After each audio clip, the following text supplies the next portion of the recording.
Io sono Andrea Zambu Bertoia, l'azienda che rappresento è la Rimorchi Bertoia, un'azienda che tra 4 anni fa 100 anni di attività.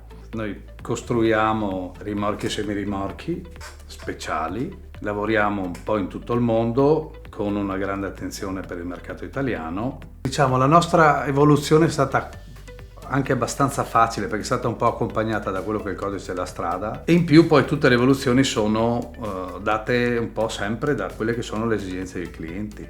Noi abbiamo avuto un grande salto anche dal punto di vista estetico, quindi dalla cura delle macchine. Una volta il rimorchio veniva considerato un pezzo di ferro con le gomme, oggi è tutt'altro, è una macchina che viene curata perché è importante che il cliente col veicolo faccia bella figura quando va dal suo cliente, quindi c'è stata una grande evoluzione sia estetica che tecnologica.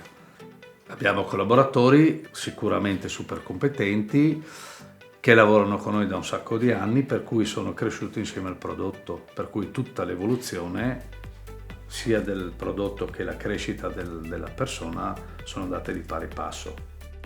Posso aggiungere che io sono molto soddisfatto di quello che la nostra azienda è riuscita a fare in questi anni. Sono molto soddisfatto dei rapporti che ci sono all'interno dell'azienda. Mi ritengo fortunato perché è un lavoro che mi dà tanto, mi prende tanto, però mi fa star bene.